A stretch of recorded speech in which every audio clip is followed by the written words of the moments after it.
Hello and welcome to the Fancy News Show from the Bottled Imp. My name is Ken Boyter and this is your weekly fix of fancy news. On this week's show, there's a new Dune on the horizon, Justified Sinner Secret Curse is revealed, and the animated film Your Name is unleashed at the cinema. But first, Joanne Harris will be signing her 2008 fantasy novel Runemarks at the Forbidden Planet London Megastore. She is the author of the Whitbread shortlisted Chocolat, which was subsequently turned into a film starring Johnny Depp, and she's also an MBE. She's written not hundreds, but a lot of novels, and they all contain some sort of magical realism. In Runemarks, it's been 500 years since the end of the world, and society has rebuilt itself anew. The old Norse gods are no longer revered, their tales have been banned, and magic is outlawed. Who would have thought? And there's a new religion, the Order, and that has taken its place. Harris was strongly influenced by Grimm's fairy tales and the tales of Charles Perrault, if that's how you pronounce it. I think he was a French author, as well as local folklore and Norse mythology. And she will be signing copies of the book at the London Megastore, as I say, at Forbidden Planet on Tuesday the 6th of December between 5:30 and 6:30 p.m. To find out more, you can visit their website, which is at forbiddenplanet.com, and we'll be putting all the links in the description of this episode. Comic Relief will benefit from J K Rowling titles. A percentage of the sales from the new edition of J K Rowling's Fantastic Beasts and Where to Find Them, as well as Quidditch Through the Ages, will be donated to Comic Relief as part of their Red Nose Day. And Red Nose Day is a telethon event that's held right here in the UK on the BBC, and it raises loads of money for various charities home and overseas. It's been going now for, I think, about over 20 years, and it has raised millions of pounds. The new edition of Fantastic Beasts and Where to Find Them is out on the 14th of March next year, and there's a new introduction from J K Rowling, as also there's going to be new artwork by Johnny Dudley and Ollie Moss. And it's this edition, that's the one that will actually be contributing to the money raised. Red Nose Day, if you're interested, is on the 24th of March on the BBC next year. The sci-fi classic novel Dune has its rights optioned by Legendary Studios. Dune, written by Frank Herbert, is set in the distant future, and it tells the story of Paul Atreides, forgive me, Dune fans, whose family accepts control of a desert planet, Arrakis, again, forgive me for the pronunciation, as the only producer of high valuable resources. Controller of Arrakis is highly contested amongst the noble families. And after Paul and his family are betrayed, the story explores themes of politics, religion, and man's relationship to nature, as Paul leads a rebellion to restore his family's control of that planet that I can't pronounce. Now, Dune has already been adapted into film by film director David Lynch in 1984, but it was poorly received, and although, again, it was later developed, well, that actually developed a cult following. Plus, there is also a miniseries that was made for TV back in 2000, and Dune is frequently cited as the best-selling science fiction novel in history. Can you believe that? It won the 1966 Hugo Award and the inaugural Nebula Award for Best Novel. Legendary, the studio, said its agreement calls for the development and production of possible film and TV projects for a global audience. So it looks like they're going to be putting a lot of money into this, and it does sound really intriguing because Dune is widely loved if you're into sci-fi, and there will be a weight of expectations for them to actually deliver something really, really good. Nowadays, though, we have fantastic television production, so hopefully if they make it into a TV, I can see it being a really cool, really well-made TV show, something like Game of Thrones, then it will be fantastic. There is a new restored edition of the classic novel The Private Memoirs and Confessions of a Justified Sinner. The novel is by Scottish author James Hogg, and it was published anonymously in 1824, a couple of hundred years old. And it is considered part Gothic, part psychological mystery, part metafiction, and also part satire and part case study of a totalitarian. I almost got that. Totalitarian, that's the word. Totalitarian thought. It's also an early example of modern crime fiction in which the story is told, for the most part, from actually the point of view of the criminal anti-hero. So it's really good because you get into the mind of the actual criminal. Very much like Psycho. If you've never read Psycho, read Psycho because it's actually all from Norman Bates' point of view. Yes, I know, shock horror. Now, the action of the novel is located historically in a historical definable Scotland with accurately observed settings, and it simultaneously implies a pseudo-Christian world of angels, devils and demonic possession. So yeah, that's where the Gothic side comes in. Now, this new edition from Word Exo is the only edition, now get this, I didn't know this, of the novel where every word on the same page, on the same line, and practically the same spot will be the same as the 1824 original, with an afterthought revealing the secrets of the curse. What? What is this curse, I hear you ask? Well, if you read any other edition or format, you have to make sure that the word 17 appears on page 17. The phrase "a quarter of an hour" appears on the page 183. Otherwise, you will be cursed, and you won't be able to solve Hogg's secret riddles and mystery of the memoir. So apparently, there's certain secrets contained in the text and actually the way that the pages are laid out. I didn't know any of this. I studied this at university, and I didn't know that from that point of view. And the secrets of the curse include riddles of words and numbers, such as how the word 17 appears only once in the whole book, precisely on page 17. Mysterious correlations of words, numbers and biblical verses. How dates, directions and other references have secret meanings. And the peculiar way words and phrases are arranged on particular pages in the most perplexing ways. This new edition, if you believe all this curse stuff, but I will say it's a very, very good book, so I would just recommend reading it anyway.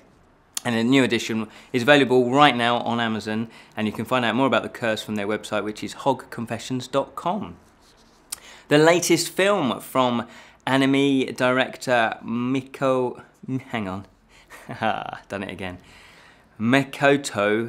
Shinkai will be hitting the cinemas soon. Your Name is a Japanese animated film about Mitsuha and Taki, who are total strangers living completely different lives. But when Mitsuha makes a wish to leave her mountain town for the busy city of Tokyo, they become connected in a bizarre way.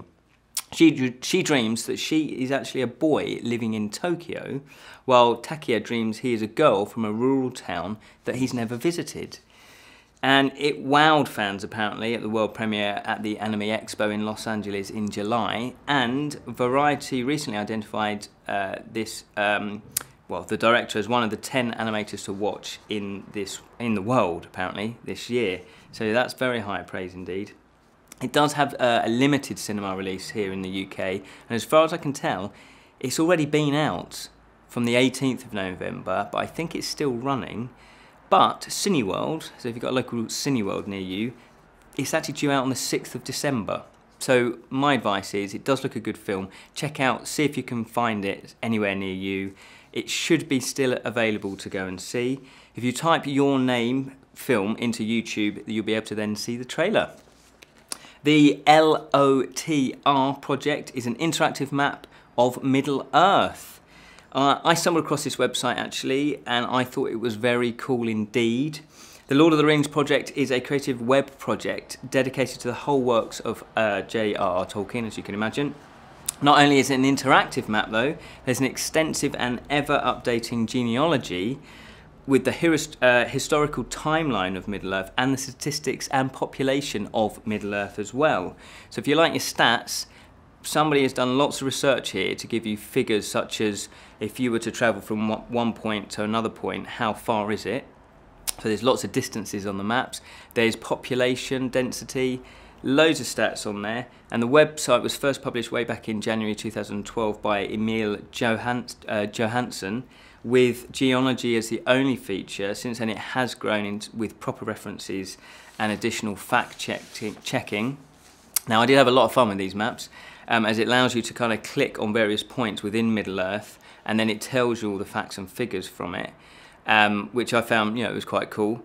There's also, as I say, loads of other analysis. There's family trees of certain people within Middle-earth. There's timelines, and there's even a shop. So I think they're selling a few posters. It's a non-profit website, but you can make a donation via PayPal. So to find out more about this cool map and other features, you can visit lotrproject.com. Kickstarter news: Shadowscape is a tabletop dungeon crawler from NSKN Games, and it's a game of strategic movement, smart tableau building and hand management, played on a randomized board in no more than 60 minutes for 1 to 4 players. Because of the the tile laying mechanic, each game does play differently, and you can play as one of 13 different characters. There are 9 different villains to vanquish, and you can play cooperatively, competitively, or solo. And so you can obviously work together, or you can obviously, fight amongst yourselves and be competitive. Or you can enter the Shadowscape alone. So it's covered all bases there. There's a lot of cards and a lot of tokens in the box, so there should be thousands of combinations to keep each game different. So you've got kind of things like treasure cards and things like that. So obviously there's enough randomization, so really no 2 games will be playing the same. And also as an add-on, they've got these really cool, really fine details, little mini sculptures for the playable characters. There are lots of stretch goals that have been unlocked too. Plus they have plenty of reviews and how to play it videos as well, so you can see what the game plays like. It does look really nice. It's already funded and it finishes on the 9th of December. Here we go, this is a long word, let's find out. Nitcomocon, hey, Nitcomocon. That's terrible. I'll spell it out for you. Nictomоnicon. Nitcomocon. Something like that. Anyway, it's a collection of prints following the Cthulhu bestiary. And there are 12 prints that makes up the book. Each one was made in the same way. Basically, sketches will be made. Then it's transferred onto lino prints. Now, those are the ones that you carve. They're like, like your kitchen lino, but they're specially designed for printing. So you carve out, so you put your sketch onto it and then you carve it out and you create nice textures with it. And then these plates are then rolled with ink and then they're put through a press onto the paper, and that's where you get your image. So they're all hand done, and these, so I guess you could say they are works of art. Each print is approximately 8 by 11.5 inches in size. They will be signed and numbered by hand by the artist Thomas Heijo. Now, I really love this block style. It kind of reminds me of wood carving. When you look back at old medieval books, it's that type. Absolutely love that. In fact, I've done a bit of that myself, and in fact, I've been inspired by this to create some of my own. So there are various different pledge levels that you can have there as well. And they are, let's find out, it does finish on, yes, it's already funded, sorry, I lost my place here. It's already funded and it finishes on the 6th of January. Brimstone, The Demon Within, is a coming-of-age tale set in a treacherous realm that exists beneath our world.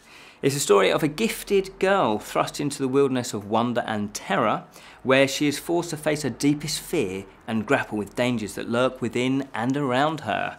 Sounds exciting. Mood Publishing are the team behind this cinematic novel, with also screenwriter Will Simmons. He's on board as the writer. Now, he actually has done a lot of feature films as well, so he's got a good high pedigree for this. Their first book, Fall of Gods, they wanted to try something slightly different, so they've described it as a crossover between a written novel and actually gorgeous sort of concept art from, like from a feature film. And Fox actually have commissioned their first one, Fall of Gods, as a film, so look out for that.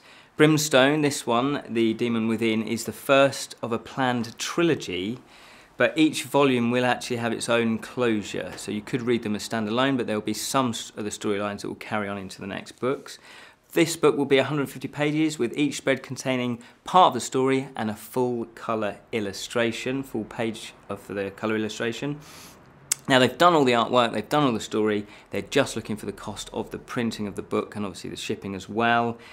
And that's what the Kickstarter is about. And it does look gorgeous. The artwork looks really sumptuous. It's very high quality, this. They obviously know what they're doing. It's very, very tempting to actually back this one myself. The production values look excellent and the story is very intriguing as well. There are a number of rewards and there are plenty of illustrations from the book so you can see what it looks like. It's already funded with many stretch goals unlocked and it finishes on the 4th of December. Bottled Imp news, we have 100 shows coming up next Friday, as in this Friday. I'll get that right.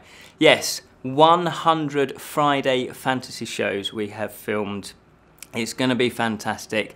Now check it out, it's this Friday. We've done something slightly different. It's a bit madcap. It's just a bit crazy. We've pushed the boat out on this one. I'm not going to tell you too much about it. I want you to watch it. Let us know what you think. Two things I will tell you. Julian will be co-hosting. Yes, I know, it might put some of you off, but please don't let it do that. Plus also we have a fantastic giveaway, so you can find out more if you watch it this Friday. But that's all we have time for, so thank you very much for watching, fellow imps. Remember to please subscribe if you haven't done so already. If you haven't, please subscribe, spread the word, share this episode I should say. Julian hates it when I call it a video. It's an episode. Hey, it's not actually video, is it? That was yesteryear. Anyway, that's all we have time for. Until the next time, remember to keep it unreal. Unless you're watching on video.